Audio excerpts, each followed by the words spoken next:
5 আগস্টের পর পালিয়েছে চেয়ারম্যান মেম্বার। 2 বছর ধরে স্থবির রাজশাহীর গ্রাম আদালতের কার্যক্রম। প্রশাসক নিয়োগেও বাড়েনি গতি। জজ কোর্টে বাড়ছে মামলা জট। বগুড়ায় এতিমখানার সরকারি অনুদানের অর্থ আত্মসাতের অভিযোগ। ভুয়া ব্যাংক অ্যাকাউন্টে তোলা হয় টাকা। উপজেলা প্রশাসনের নির্দেশও মানেনি অভিযুক্তরা। তদন্তে পুলিশ। এবং বাড়ছে ব্রহ্মপুত্র, করতোয়া, ঘাঘট ও তিস্তার পানি। গাইবান্ধায় 45টি পয়েন্টে ভাঙন। ভিটেমাটি হারিয়ে দিশেহারা বাসিন্দারা। প্লাবিত নীলফামারীর নিচু এলাকা।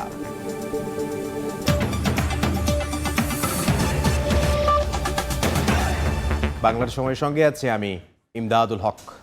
অন্যান্য প্রসঙ্গ, গ্রাম আদালতের এজলাসে ধুলার স্তূপ। বেশিরভাগ কক্ষ তালাবদ্ধ। ইউনিয়ন পরিষদের চেয়ারম্যানরা পলাতক থাকায় রাজশাহীর অধিকাংশ গ্রাম আদালত এখন নিষ্ক্রিয়। মাত্র 10 টাকা ফি দিয়ে নির্দিষ্ট ফর্মে লিখিত অভিযোগ জমা দিয়ে সুষ্ঠু বিচার পেলেও এখন তা থেকে বঞ্চিত ভুক্তভোগীরা। ফলে বাধ্য হয়ে ন্যায় বিচার পেতে যেতে হচ্ছে জেলা ও দায়রা জজ আদালতে। হাবিবুর রহমান পাপ্পুর তোলা ছবিতে বিস্তারিত জানাচ্ছেন সাইফুর রহমান রকি। 2024 সালের 5 আগস্ট রাজনৈতিক পট পরিবর্তনের কারণে এলাকা ছেড়ে পালিয়ে যান অধিকাংশ ইউনিয়ন পরিষদের চেয়ারম্যান মেম্বাররা। ফলে রাজশাহী জেলার 9টি উপজেলার 71টি ইউনিয়ন পরিষদে গ্রাম আদালতের কার্যক্রমও অনেকটা স্থবির হয়ে পড়েছে। গ্রাম আদালতের এজলাসে ধুলার স্তূপ। চেয়ারগুলো সাজিয়ে রাখা হয়েছে একটা আরেকটার উপর। বেশিরভাগ কক্ষ রয়েছে তালাবদ্ধ অবস্থায়। ছোটখাটো দেওয়ানি, ফৌজদারি ও সামাজিক বিরোধ নিষ্পত্তির যে আইনি সুবিধা পেতেন গ্রামবাসী, এখন তা নিষ্ক্রিয়। গ্রাম আদালত এখন ধ্বংস হয়ে গেছে। কোর্টে যদি যায় তাহলে অবশ্যই অনেক ঝামেলা পোহাতে হয়। প্রায় প্রতিটি ইউনিয়ন পরিষদে মেম্বারদের মধ্য থেকে একজনকে প্যানেল চেয়ারম্যান অথবা একজন সরকারি কর্মকর্তাকে প্রশাসক হিসেবে দায়িত্ব দিয়ে পরিষদের কার্যক্রম চালানো হচ্ছে। আমি যখন না থাকি আমাদের প্যানেল চেয়ারম্যান অনেক সুন্দর বিচার করে। আমাদের যে ওয়ার্ডে আমাদের মামলা থাকে সে ওয়ার্ডের আমাদের 2টা প্রতিনিধি নেই, সে ওয়ার্ডের মেম্বার এবং মহিলা মেম্বার থাকে। এদিকে উপজেলা প্রশাসন জানায় গ্রাম আদালতের কার্যক্রম যাতে সঠিকভাবে পরিচালিত হয় এই জন্য প্যানেল চেয়ারম্যানদের নিয়ে সভা সেমিনারের পাশাপাশি প্রয়োজনীয় দিক নির্দেশনা দেয়া হচ্ছে। আমরা প্রত্যেকটা গ্রামে গিয়ে চেষ্টা করেছি যে গ্রাম আদালতের সার্বিক কার্যক্রম সম্পর্কে সকলকে সচেতন করার জন্য ভিডিও প্রদর্শনী করেছি। জেলায় মোট 71 জন ইউপি চেয়ারম্যান, সাধারণ মেম্বার 639 জন ও সংরক্ষিত মহিলা মেম্বার 213 জন। গ্রাম আদালতের আইন অনুযায়ী ফৌজদারি অপরাধ প্রমাণ হলে সর্বোচ্চ 3 লাখ টাকা জরিমানা করার বিধান রয়েছে ইউনিয়ন পরিষদের চেয়ারম্যানদের। গত 1 মাসে 71টি ইউনিয়ন পরিষদে অভিযোগ জমা পড়েছে প্রায় 1200টি। সাইফুর রহমান রকি, সময় সংবাদ, রাজশাহী। বগুড়ার গাবতলীর একটি এতিমখানার জেলা পরিষদের উন্নয়ন প্রকল্পের সরকারি অনুদানের টাকা আত্মসাতের অভিযোগ উঠেছে। মাদ্রাসা কর্তৃপক্ষের অভিযোগ, ভুয়া কমিটি গঠন ও ব্যাংক হিসেব খুলে ওই অর্থ উত্তোলন করেছেন উপজেলা তাঁতি দল ও বিএনপির এক নেতাসহ কয়েকজন। এ ঘটনায় মাদ্রাসা কর্তৃপক্ষ, থানা ও জেলা পরিষদে লিখিত অভিযোগ করেছেন। জেলা পরিষদ চেয়ারম্যান বিষয়টি মীমাংসা করে 3 কার্যদিবসের মধ্যে এতিমখানা কর্তৃপক্ষকে টাকা বুঝিয়ে দেওয়ার নির্দেশ দেন। তবে 2 সপ্তাহ পেরিয়ে গেলেও এখনও টাকা পরিশোধ করেননি অভিযুক্তরা। আর পুলিশ বলছে তদন্ত চলছে। শাহাদুল ইসলামের ক্যামেরায় আব্দুল আওয়ালের রিপোর্ট। অবকাঠামো উন্নয়নের জন্য 2025 সালে 21 আগস্ট জেলা পরিষদের সরকারি অনুদানের জন্য আবেদন করে বগুড়া গাবতলীর সরডিয়া পূর্বপাড়া হযরত ফাতেমাতুজ জোহরা রহমতুল্লাহ আনহু মাদ্রাসা ও এতিমখানা কর্তৃপক্ষ। চলতি অর্থ বছরে ধর্মীয় প্রতিষ্ঠান উন্নয়ন কর্মসূচির আওতায় 168 নম্বর প্রকল্পে এতিমখানাটির জন্য 2 লাখ টাকা বরাদ্দ দেয় জেলা পরিষদ। তবে অভিযোগ উঠেছে মাদ্রাসা ও এতিমখানার সঙ্গে কোনো সম্পৃক্ততা না থাকা সত্ত্বেও গাবতলী উপজেলা তাঁতি দলের সাধারণ সম্পাদক দৌলতজামান খান 2025 সালের 11 ডিসেম্বর একটি ভুয়া প্রকল্প বাস্তবায়ন কমিটি গঠন করেন। ওই কমিটিতে নিজেকে সভাপতি ও সাইফুল ইসলাম নামে এক ব্যক্তিকে সাধারণ সম্পাদক দেখিয়ে শহরের রূপালী ব্যাংকের মহিলা শাখায় একটি ব্যাংক হিসাব খুলে বরাদ্দের টাকা উত্তোলনের আবেদন করেন। পরে গত বছরের 22 ডিসেম্বর ওই হিসেবের মাধ্যমে বরাদ্দের প্রথম কিস্তির 1 লাখ টাকা তুলে নেওয়া হয়। দীর্ঘ সময় পার হলেও বরাদ্দের টাকা না পেয়ে খোঁজ নিতে গিয়ে এতিমখানা প্রকৃত কর্তৃপক্ষের সামনে আসে পুরো জালিয়াতির ঘটনা। পরে সদর থানা ও জেলা পরিষদের প্রশাসকের কাছে লিখিত অভিযোগ করা হলে গত 6 জুলাই উভয় পক্ষকে নিয়ে শুনানি হয়। শুনানিতে অভিযুক্তরা জালিয়াতির বিষয়টি স্বীকার করে 3 কার্যদিবসের মধ্যে উত্তোলন করা টাকা ফেরত দেওয়ার অঙ্গীকার করেন।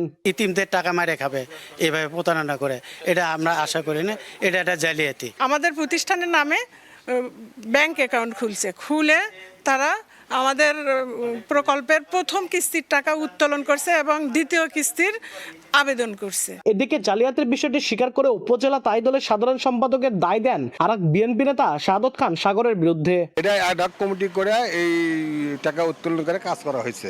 এমপি থেকে আবেদন করা হয়েছিল, আমরা করছিলাম, সে ডিসি অফিস থেকে সাগরে পাশ করে নিচ্ছে। আমি এই কমিটির সাথে কোনো সংশ্লিষ্ট জড়িতও নাই এবং সদস্যও নয়, আমি কিছু জানি না।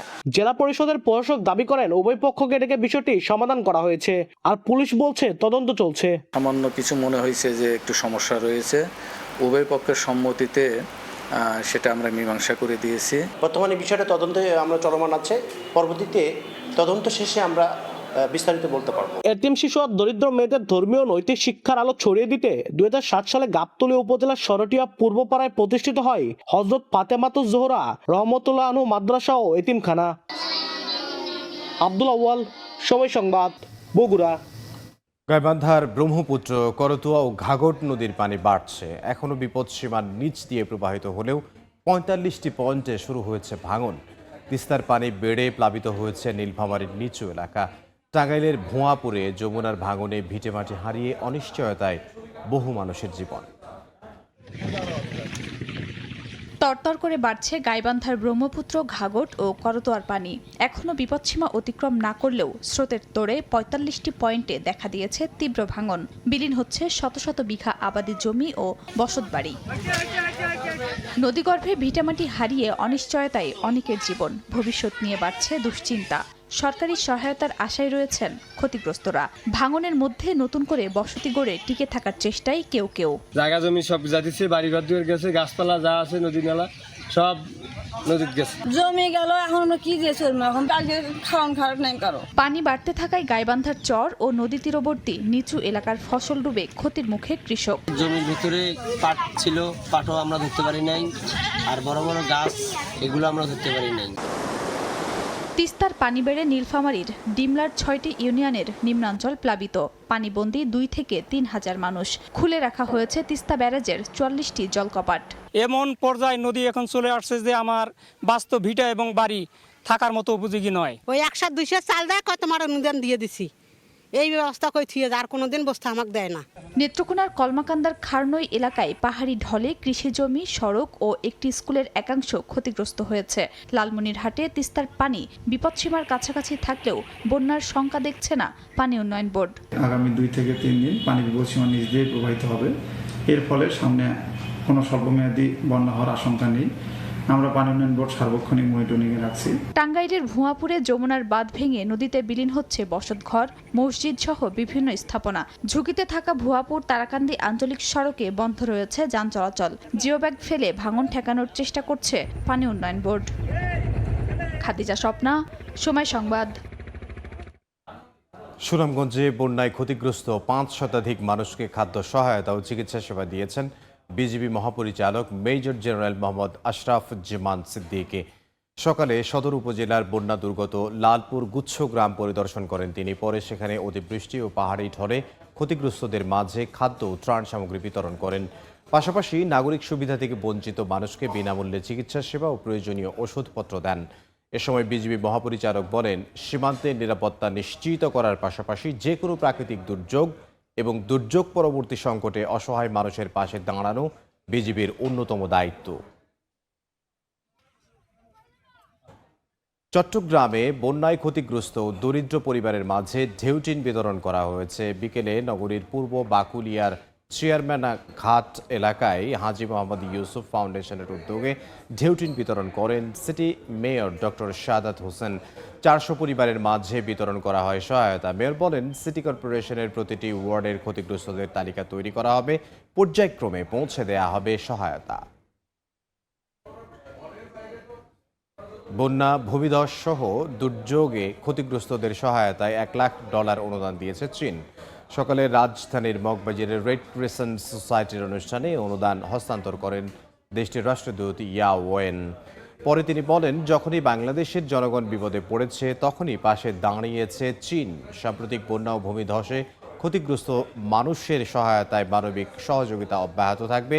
ইয়াওয়েন আরও বলেন, দুর্যোগ মোকাবিলায় বাংলাদেশকে আর্থিক ও কারিগরি সহযোগিতা দিয়ে যাবে চীন। পাশাপাশি নদী ব্যবস্থাপনায় দুই দেশ একসঙ্গে কাজ করলে বন্যাজনিত ক্ষয়ক্ষতির পরিমাণ কমিয়ে আনা সম্ভব হবে বলেও মন্তব্য করেন রাষ্ট্রদূত। The Chinese government and the people, for the government and people of Bangladesh. In the midst of a storm and floods, it conveys our most simple yet heartfelt goodwill. Disasters are merciless, but humanity is compassionate. Whenever the people of Bangladesh face hardship, China has always reached out. Fact check ও AI ব্যবহার বিষয়ক কর্মশালা সাংবাদিকদের দক্ষতা বাড়াবে বলে মন্তব্য করেছেন জাতীয় সংসদের deputy speaker barrister Kaisar Kamal. দুপুরে দুর্গাপুরের বিরিশিরি কালচারাল একাডেমির হলরুমে মাল্টিমিডিয়া ফ্যাক্ট চেক ও এআই ব্যবহার বিষয়ক প্রশিক্ষণ কর্মশালার উদ্বোধন করেন তিনি। এতে অংশ নেন উপজেলায় কর্মরত প্রিন্ট ও ইলেকট্রনিক মিডিয়ার সংবাদকর্মীরা। 3 দিনব্যাপী প্রশিক্ষণের আয়োজন করেছে বাংলাদেশ প্রেস ইনস্টিটিউট। আমরা স্থানীয়ভাবে যারা সাংবাদিকতা করি অনেকেই হয়তো বিভিন্নভাবে প্রয়োজনীয় সম্মানটা পাই না। অনেকেই আছেন দুঃখজনকভাবে এই মহান পেশাটাকে উপজীব্য করে ব্যক্তিগত লাভের আশায় অনেক কিছু করি। আমি আপনাদের সকলকে অনুরোধ জানাবো, আমার ত্রুটিটাও আপনাদের মাধ্যমে আমি কিন্তু পেতে চাই। বগুড়ায় মানসিক ভারসাম্যহীন নারীকে সংঘবদ্ধ ধর্ষণ করেছে দুর্বৃত্তরা। এতে অন্তঃসত্ত্বা হয়ে পড়েছেন ভুক্তভোগী। মঙ্গলবার রাতে ঘটনা জানাজানি হওয়ার পর অভিযুক্ত আলমগীর ও শহীদুলকে আটক করে পুলিশে সোপর্দ করেছে এলাকাবাসী। আরেক অভিযুক্ত মাহবুবুর পলাতক রয়েছে। পুলিশ জানায় স্বামী দীর্ঘদিন কারাগারে থাকার সুযোগে অভিযুক্তরা ভুক্তভোগী নারীকে একাধিকবার ধর্ষণ করে। এতে ওই নারী 3 মাসের অন্তঃসত্ত্বা হয়ে পড়েন। সম্প্রতি স্বামী জামিনে কারাগার থেকে বাড়ি ফেরেন। স্ত্রীর শারীরিক পরিবর্তন দেখে বিষয়টি জানতে চাইলে ঘটনা জানাজানি হয়। নড়াইলে শিশু জান্নাতুল ধর্ষণের পর হত্যার ঘটনায় অভিযুক্তকে রিমান্ড দিয়েছেন সকালে সিনিয়র জুডিশিয়াল ম্যাজিস্ট্রেট মারুফ হাসান। অভিযুক্ত রবিউল শিকদার রবির 2 দিনের রিমান্ড মঞ্জুর করেন। এর আগে মামলার তদন্ত কর্মকর্তা অজয় কুমার কুঞ্জ অভিযুক্তকে আদালতে হাজির করে 7 দিনের রিমান্ড আবেদন করেন। গত 20 জুলাই বিকেলে সদর উপজেলায় রামচন্দ্রপুর গ্রামে 5 বছর বয়সী জান্নাতুল মাওয়া জান্নাতিকে ধর্ষণের পর হত্যার অভিযোগ ওঠে রবিউলের বিরুদ্ধে। এ ঘটনায় সদর থানায় একটি মামলা করেন নিহতের বাবা। মাদারীপুরে মানব পাচার চক্রের সক্রিয় সদস্য 15 মামলার আসামি জুলহাস তালুকদারকে গ্রেফতার করেছে র্যাব। বুধবার ভোরে রাজধানীর কদমতলী এলাকার স্মৃতিধারা আবাসিক এলাকায় যৌথ অভিযান চালিয়ে তাকে গ্রেফতার করা হয়। মাদারীপুরের রাজৈরের বাসিন্দা আরমান শেখকে ইতালি পাঠানোর কথা বলে 23 লাখ টাকা নেন জুলহাস সর্দার সহ 9 জনের একটি চক্র। ইতালি না পাঠিয়ে লিবিয়া আটকে মাফিয়াদের হাতে তুলে দেয় দালাল চক্র। পরে ওই যুবকের ওপর চলে নির্মম শারীরিক নির্যাতন। এ ঘটনায় গত 12 জুন আরমানের মা জাহানারা বেগম বাদী হয়ে রাজৈর থানায় দালাল চক্রের বিরুদ্ধে মানব পাচার আইনে মামলা দায়ের করেন। লালমনিরহাটে চোরাচালান মামলায় ভারতীয় নাগরিককে 2 বছরের কারাদণ্ড দেওয়া হয়েছে। দুপুরে অতিরিক্ত জেলা ও দায়রা জজ আদালত 2 এর বিচারক SM শফিকুল ইসলাম এই রায় দেন। সাজাপ্রাপ্ত সমীর পাল পশ্চিমবঙ্গের কোচবিহারের চ্যাংড়াবান্ধার বাসিন্দা। মামলার এজাহারে জানা যায় 2025 সালের 6 নভেম্বর বুড়িমারি 0 পয়েন্ট এলাকায় অভিযান চালিয়ে চোরাচালানের অভিযোগে একটি ট্রাক সহ ভারতীয় চালক সমীর পালকে আটক করে বিজিবি।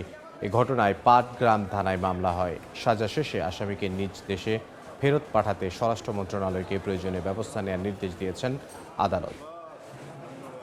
চট্টগ্রামে ফটিকছড়ি উত্তর উপজেলার সদর দফতর যৌক্তিক স্থানে স্থাপনের দাবিতে 26 জুলাই থেকে 48 ঘন্টার হরতাল ও অবরোধ চলবে বলে ঘোষণা দিয়েছেন উত্তর উপজেলা বাস্তবায়ন পরিষদের। সে সময় বন্ধ থাকবে ঢাকা খাগড়াছড়ি ও বারৈয়ারহাট ফটিকছড়ি সড়ক। মঙ্গলবার রাতে দাঁতমারা ইউনিয়ন পরিষদে সংবাদ সম্মেলন করে সাবেক চেয়ারম্যান একরামুল হক বাবুল জানান, সদ্য ঘোষিত ফটিকছড়ি উত্তর উপজেলার সদর দফতর সুবিধাজনক স্থানে না করে আগের মৌজায় স্থাপনের গেজেট প্রকাশ করা হয়েছে। এতে জনগণের ভোগান্তি কমছে না। এজন্য রোববার থেকে 48 ঘন্টার হরতাল ও অবরোধ কর্মসূচি পালন করা হবে। তবে অ্যাম্বুলেন্স, ফায়ার সার্ভিস সহ জরুরি সেবার যানবাহন এই কর্মসূচির আওতার বাইরে থাকবে। প্রিপেইড বিদ্যুৎ মিটার স্থাপন কার্যক্রমকে বেআইনি ও অবৈধ ঘোষণা চেয়ে আদালতের দ্বারস্থ হয়েছে রংপুর মহানগর নাগরিক কমিটি। দুপুরে নেসকোর প্রধান প্রকৌশলী সহ 7 কর্মকর্তাকে বিবাদী করে সিনিয়র সহকারী জজ সদর আদালতে মামলাটি করা হয়। এতে বাদী হয়েছেন রংপুর মহানগর নাগরিক কমিটির সদস্য আব্দুল জব্বার সহ 16 জন। সংবাদ সম্মেলনে মহানগর জাতীয় নাগরিক পার্টি ও নাগরিক কমিটির নেতারা অভিযোগ করেন, দীর্ঘদিন ধরে আন্দোলন চললেও প্রিপেইড মিটার স্থাপন কার্যক্রম অব্যাহত রেখেছে নেসকো। এতে অতিরিক্ত চার্জের বোঝা চাপিয়ে দেওয়ায় চরম ভোগান্তিতে পড়েছেন গ্রাহকরা। মামলার নিষ্পত্তি না হওয়া পর্যন্ত প্রিপেইড মিটার স্থাপনের সব কার্যক্রম বন্ধ এবং প্রকল্পটি বাতিলের দাবি জানান বক্তারা। ঝিনাইদহে ট্রাক চাপায় এক পথচারীর মৃত্যু হয়েছে। এদিকে বান্দরবানের সড়কে পর্যটকবাহী বাস ছিটকে পড়ে আহত হয়েছেন অন্তত 12 জন। সকালে ঝিনাইদহের শৈলকুপার চণ্ডীপুর গ্রামে হান্নান ফিলিং স্টেশনের সামনে কুষ্টিয়াগামী একটি ট্রাক নিয়ন্ত্রণ হারিয়ে পথচারী তারিফ উদ্দিনকে চাপা দেয়। এতে ঘটনাস্থলেই তারিফের মৃত্যু হয়। খবর পেয়ে মরদেহ উদ্ধার করে পুলিশ ও ফায়ার সার্ভিস। অন্যদিকে সকালে বান্দরবান কেরানীহাট সড়কের কসাইপাড়া এলাকায় চালক নিয়ন্ত্রণ হারালে ছিটকে পড়ে পর্যটকবাহী বাস। এতে আহত হন 12 জন। তাদের উদ্ধার করে সদর হাসপাতালে নেয় পুলিশ। দুজনের অবস্থা গুরুতর হওয়ায় উন্নত চিকিৎসার জন্য পাঠানো হয় চট্টগ্রামে। দুর্ঘটনার পর বাস চালকের খোঁজ মেলেনি। শেরপুরের নালিতা বাড়ির দক্ষিণ সন্ন্যাসী ভিটা নয়াপাড়া এলাকায় পাহাড়ি ঢলে ভেঙে যাওয়া সেতুর 2 পাড়ের মানুষের যাতায়াত সহজ করতে অস্থায়ীভাবে নৌকা দেওয়ার উদ্যোগ নিয়েছেন প্রশাসন। নদীর পানি নেমে গেলে আবেদনের প্রেক্ষিতে জেলা পরিষদ নতুন সেতু নির্মাণ করার কথা রয়েছে। স্থানীয়রা জানান, এ সেতু দিয়ে প্রতিদিন কয়েক হাজার মানুষ চলাচল করেন। সেতুটি ভেঙে যাওয়ায় শিক্ষার্থী, কৃষক, ব্যবসায়ী ও সাধারণ মানুষের দুর্ভোগ চরমে পৌঁছে বর্তমানে অনেকটা পথ ঘুরে যেতে হয় গন্তব্যে। উপজেলা নির্বাহী কর্মকর্তা জানান, ভেঙে পড়া ব্রিজ এলাকা পরিদর্শন করে অস্থায়ীভাবে নৌকা দেওয়ার উদ্যোগ নেন। এর আগে সোমবার সকাল 11টার দিকে প্রায় 150 ফুট দৈর্ঘ্যের সেতুটি নদীতে ভেঙে পড়ে। চাঁপাইনবাবগঞ্জে 2.5 বছর আগে শুরু হওয়া 172 মিটার সেতুর বেশিরভাগ নির্মাণ শেষ হলেও প্রায় 5 মাস ধরে বন্ধ অবশিষ্ট কাজ। এতে যথাসময়ে সেতুর নির্মাণ কাজ শেষ হওয়া নিয়ে তৈরি হয়েছে শঙ্কা। কর্তৃপক্ষ বলছে, ভূমি অধিগ্রহণ জটিলতা ও বর্ষার কারণে সাময়িকভাবে বন্ধ থাকলেও খুব দ্রুত শুরু হবে নির্মাণ কাজ। শাহজাহান আলীর ছবি ও জাহাঙ্গীর আলমের তথ্য নিয়ে রিপোর্ট। সেতুর বেশিরভাগ অংশের কাজ শেষ হলেও প্রায় 5 মাস ধরে থেমে আছে অবশিষ্ট অংশের নির্মাণ।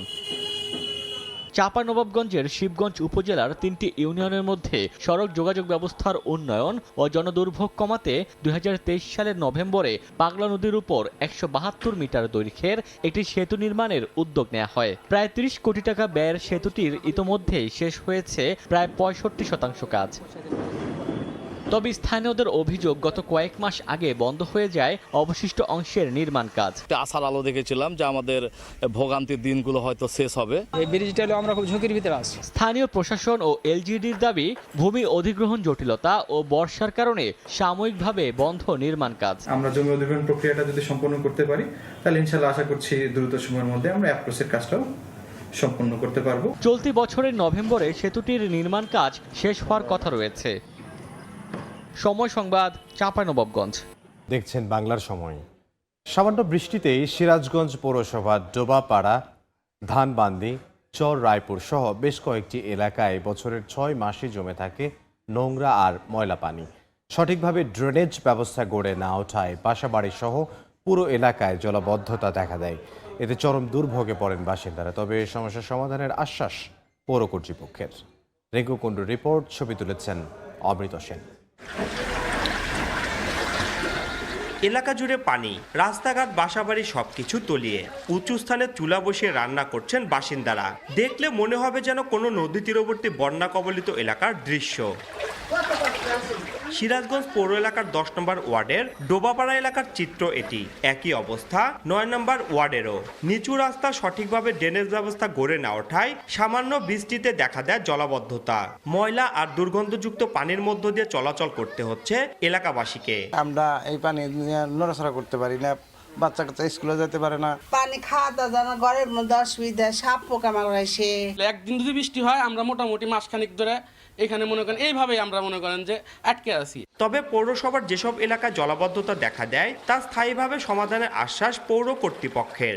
তাৎক্ষণিকভাবে আমরা সেটা অস্থায়ী সমাধান করেছি এবং স্থায়ী সমাধানের জন্য আমরা পরিকল্পনা করেছি এবং আমরা টেন্ডারিংও গিয়েছি এবং আরও যা যা দরকার আমরা সেগুলো করব। সিরাজগঞ্জ পৌরসভার 15টি ওয়ার্ডে বাসিন্দা প্রায় 4.5 লাখ। রিঙ্কু কুন্ডু, সময় সংবাদ, সিরাজগঞ্জ। চলতি সপ্তাহে টানা বৃষ্টিতে নওগাঁয় প্রায় 5,000 হেক্টর জমির রোপা আউশ সহ বিভিন্ন ফসল পানিতে তলিয়ে গেছে। জলাবদ্ধতা কমতে শুরু করায় স্পষ্ট হয়ে উঠছে ক্ষয়ক্ষতির ক্ষতচিহ্ন। ফসল নষ্ট হওয়ায় দিশেহারা চাষিরা, তবে ক্ষতিগ্রস্তদের তালিকা তৈরি করে দ্রুত প্রণোদনা দেওয়ার আশ্বাস কৃষি বিভাগের। এমআর রকির রিপোর্ট। বিস্তৃত মাঠ তলিয়ে আছে পানিতে, অথচ 2 সপ্তাহ আগেও এসব জমিতে ধানের চারা রোপণ করেছিলেন কৃষক। টানা 1 সপ্তাহের বৃষ্টিতে নওগাঁর বিভিন্ন ফসলের ক্ষেতে এখন জলাবদ্ধতা। নষ্ট হয়ে গেছে রোপণ করা ধানসহ বিভিন্ন রবি ফসল। চলতি সপ্তাহের অবিরাম বর্ষণে 4,700 হেক্টর জমি রোপা আউশ সহ নষ্ট হয়েছে রবি ফসলও।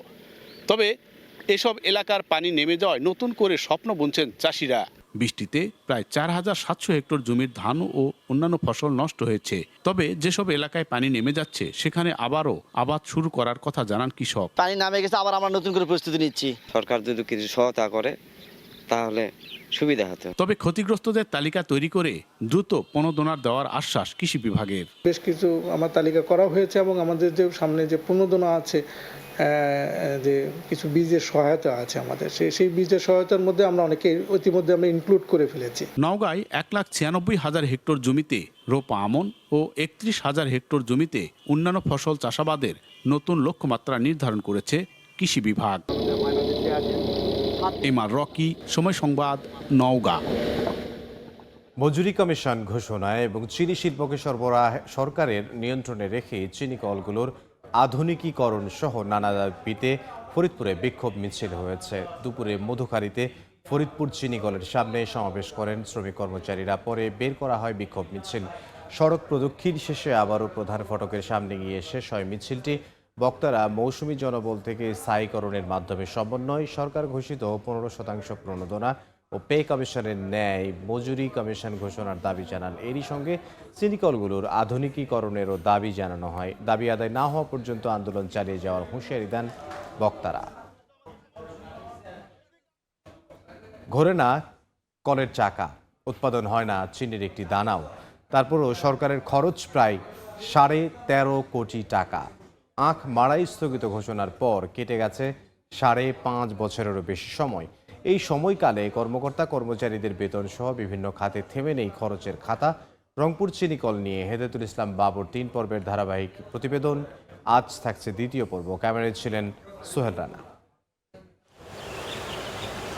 2020 সালের ডিসেম্বরে রংপুর চিনিকল বন্ধ ঘোষণার পর পুরোপুরি বন্ধ হয়ে যায় আয়ের খাত, কিন্তু খরচের খাতায় ব্যয়ের তালিকাটা দীর্ঘ হচ্ছে ক্রমেই। হিসাবের খাতা বলছে প্রতি মাসে প্রায় 20 লাখ টাকা করে গত 67 মাসে কর্মকর্তা কর্মচারীদের বেতন ভাতা সহ বিভিন্ন খাতে সরকারের খরচ প্রায় 13.5 কোটি টাকা। এখানে কোটি কোটি টাকার যন্ত্রাংশ এখানে ধ্বংস হয়ে যাচ্ছে। 60-70 কোটি টাকা খরচ করলেই মিলটা চালু করা সম্ভব, কারণ মিলের সবকিছু রেডি আছে। এই ব্যয় বহনের পাশাপাশি দীর্ঘদিন ধরে রোদ বৃষ্টিতে ফেলে রাখায় মূল্যবান যানবাহন ও মেশিনারিজের রাষ্ট্রীয় সম্পদের মূল্য কমছে ক্রমাগত। বন্ধ চিনিকলের নষ্ট হতে থাকা সম্পদ আর হারিয়ে যাওয়া কর্মসংস্থানের হিসাবটা যোগ করলে আরো বাড়বে ক্ষতির পরিমাণ। হয় আপনি রংপুর চিনিকলকে নতুন করে চালু করার ব্যবস্থা করুন, অথবা এটি অন্য কোনো শিল্প কারখানায় ডাইভার্ট করা যায় কিনা সেটিও করা যায় কিনা, এটি আমি সরকারের কাছে অনুরোধ করব। আমি শুনেছি যে এখানে যে চিনি কলটি রয়েছে এটি চালুর উদ্যোগ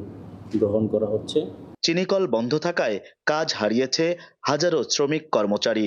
বন্ধ হয়েছে পরোক্ষভাবে মিলের সঙ্গে জড়িত অন্তত 20,000 মানুষের আয়ের পথ। আমরা এখনো সংগ্রাম করে যাচ্ছি। যদি এক্সিস্টিং টেকনোলজি এবং এক্সিস্টিং যে ব্যাকওয়ার্ড লিঙ্কেজ যে মানে সুগার কেনের মাধ্যমে যদি 100% এটা হয় তাহলে আমরা আশা করছি সেকেন্ড ফেজে এটা হবে। 2020 সালের ডিসেম্বরে রংপুর চিনিকল সহ বেশ কয়েকটি চিনিকল বন্ধ করে তৎকালীন সরকার। পরবর্তীতে 3 পর্বে চালুর জন্য অন্তর্বর্তী সরকার সিদ্ধান্ত নিলেও তা আর কার্যকর হয়নি। হেদায়েতুল ইসলাম বাবু, সময় সংবাদ, গাইবান্ধা। চলতি মৌসুমে নাটোরে বেড়েছে পাট চাষ।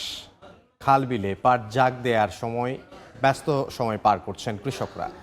মৌসুমের শুরুতে ভালো দাম মিললেও সরবরাহ বাড়লে বাজারে সিন্ডিকেটের দৌরাত্মে ন্যায্য মূল্য থেকে বঞ্চিত হওয়ার শঙ্কা চাষিদের।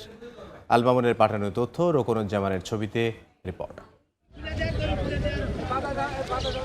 কয়েক সপ্তাহের বৃষ্টিপাতে পানিতে টইটুম্বুর খাল বিল সহ অন্যান্য জলাশয়। অর্থকারী ফসল পাট জাগ দেওয়ায় ব্যস্ত সময় পার করছেন কৃষক। বিঘা প্রতি উৎপাদন হচ্ছে 8 থেকে 10 মণ, খরচ হচ্ছে সর্বোচ্চ 20,000 টাকা পর্যন্ত। বিঘাতে 8 মণ করে পাট আছে, আবার দামেও ভালো। তবে মৌসুমের মাঝামাঝি সরবরাহ বাড়লে সিন্ডিকেটের কারসাজিতে বাজারে পাটের দাম কমে যাওয়ার শঙ্কা করছেন কৃষক। বর্তমানে যে বাজারটা আছে এর নিচে নামলে আমরা বিপদের সম্মুখীন হতে পাট আবাদটা আমরা করতে পারবো না। চলতি মৌসুমে নাটোরে প্রায় 80,000 মেট্রিক টন পাট উৎপাদনের আশা করছে কৃষি বিভাগ। এই পাটের বাজার মূল্য বা পাটের যে ফলন হচ্ছে সেটা হিসাব করি তাহলে আমাদের কিন্তু প্রায় 1000 কোটি টাকার পাট এবং পাটখড়ি মিলে কৃষকের একটা অর্জন হবে। গত বছর জেলায় 30,880 হেক্টর জমিতে পাট চাষ করা হয়েছে, আর চলতি মৌসুমে 35,066 হেক্টর জমিতে পাট চাষ করা হয়েছে। সময় সংবাদ, নাটোর। বাংলার সময়। সরকারি সম্পদ উদ্ধারের অভিযানে কাটা হলো প্রায় 2000 ফলজ গাছ। মৌলভীবাজারের কমলগঞ্জের রাজকান্দি বনের কালেঞ্জি বস্তিতে চালানো অভিযানে নিঃস্ব হয়েছে একটি পরিবার। ভুক্তভোগীদের অভিযোগ, বন কর্মকর্তার দাবি করা চাঁদা দিতে না পারায় তাদের গাছ কাটা হয়েছে। আর বন বিভাগের দাবি, সংরক্ষিত বনের খাস জমি উদ্ধারের জন্যই চালানো হয় অভিযান। শাহ অলিদুর রহমানের পাঠানো তথ্য, মোহাম্মদ ইয়ারুপ আহমদের ছবি নিয়ে রিপোর্ট। বাগান জুড়ে ছিল সারি সারি ফল গাছ, তবে গাছগুলো গোড়া থেকে কেটে ফেলা হয়েছে। 8 বছর আগে মৌলভীবাজারের কমলগঞ্জ উপজেলার রাজকান্দি বনের কালেঞ্জি বস্তিতে প্রায় 5 বিঘা জমির ওপর কমলা, মাল্টা, আনারস ও কলা ও সুপারির বাগান গড়ে তোলেন স্থানীয় আলিমুল্লাহ ও তার পরিবার। গেল 16 জুলাই তাদের অনুপস্থিতিতে বাগানের সব গাছ কেটে ফেলে আদমপুর বন বিভাগের কর্মকর্তারা। ভুক্তভোগীদের অভিযোগ, বাগানের জন্য তাদের কাছে চাঁদা দাবি করেন রাজকান্দি রেঞ্জ কর্মকর্তা প্রীতম বড়ুয়া। চাঁদা না দেয়ায় উজাড় করা হয়েছে বাগানের সব গাছ। বাড়িতে 2 জন গার্ডকে পাঠাইছিল চাঁদার টাকার জন্য, তখন তার সাথে তার বাবার সাথে হাতাহাতি হয় এক পর্যায়ে।